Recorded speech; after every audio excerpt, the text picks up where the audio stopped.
Hi, this is Gordon Duff on February 7th, 2011 with Veterans Today Television.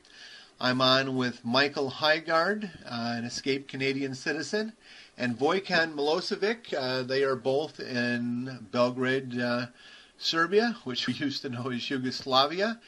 Michael, say hello to the audience. Hello, audience. I'm in a place where in Canada we used to say we imported the best fruits. A lovely country. And Vojislav, say hello to the audience at Veterans Today. Hello, Veterans Today. Best regards from Belgrade, Serbia, from Vojislav Milosevic, friend of Gordon Duff and Michael Heigard. We've been here discussing political situation, war that NATO was involved in, and the misconceptions about the war. Vojislav, what do you believe the biggest misconception that Americans have about Serbia's role in the war in the Balkans?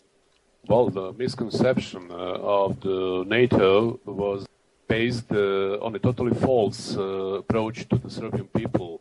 Here, looking back to the Second World War and the First World War, but not to go back so far. Let's take a look at the Second World War. The Serbian people rescued 500 American pilots and sent them back to the United States and their families.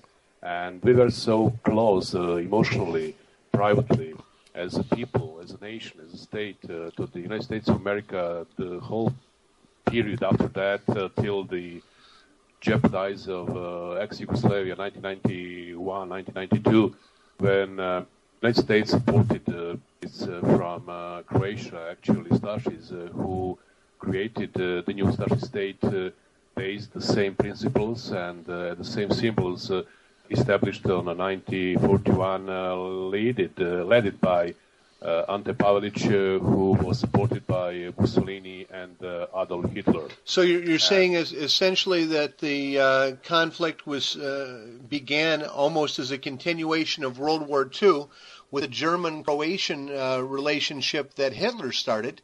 The first part of the whole disaster was the First World War, the second part was the Second World War, and the third and the definitely the last one was the jeopardizing of Yugoslavia and collapse of the Eastern European countries led by Soviet Union and the tearing off the Berlin Wall,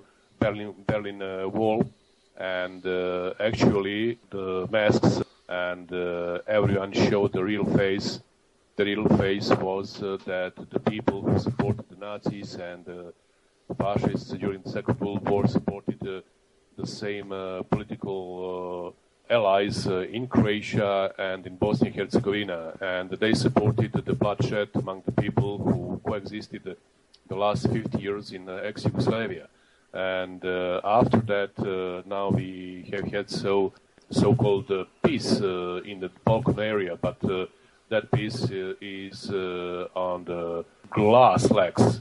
Actually, it's gonna be very fragile because just one small political earthquake is needed to make incredible damage to the whole Balkan and to Europe again.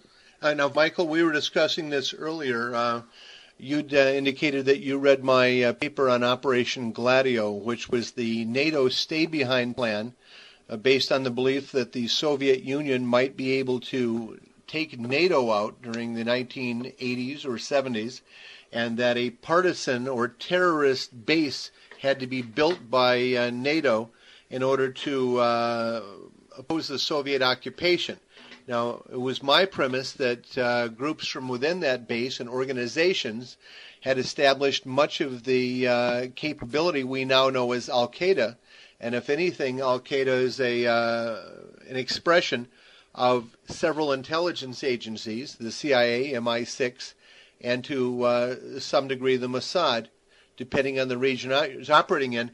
You're saying you have evidence that terror cells operated by Western intelligence agencies are planning to renew attacks within Western Europe? Vojislav?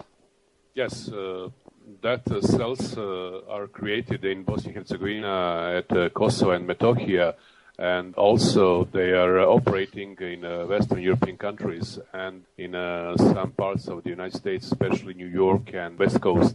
And they are supplied by the passports of Bosnia and Herzegovina, Serbia, Croatia, Slovenia, and Germany, and also other Western European countries. And they are linked among themselves, and they are capable to commit any kind of terrorist activity they been asked for. One of those capabilities, Vojkan, you were discussing is that this group may have access to micro-nukes, small nuclear weapons. Right, that, and I spoke about that issues on the various conferences in Israel, in Garmisch-Partenkirchen, in Slovenia also, and elsewhere. They are provided by small nukes, and that small nuke is capable to evaporate New York City, for example, in a second, and to cause extraordinary disaster. And some other people are going to be blamed for that, and some organizations who are on the top levels of Western European countries or United States are going to be blamed. Some other countries, some other organizations, some other nations, and probably it's going to be the cause of the Third World War. Tell me about your organization and a little bit of background on yourself, or what you're allowed to say. After I finished or graduated the Faculty of Political Sciences, my postgraduate studies were about Islamic fundamentalism, and it was about Islamic fundamentalism as a form of political organizing. And after that, I participated the national news agency TANJUG. I worked as a newspaperman, and after that, I joined the two United Nations conferences, UNESCO and UNCTAD conference held in Belgrade. After that, I joined the Federal Parliament since 1983 till been in charge of foreign policy life of Federal Parliament, and I organized the top political visits to ex-Yugoslavia politicians, very famous, world-famous politicians, as well as Francois Mitterand, Helmut Koll, Indira Gandhi, Rajiv Gandhi, George Bush Senior one as Vice President of the United States, then Mikhail Gorbachov, Prime Minister of Japan, Indira Nakasone, Robert Mugabe, and many others.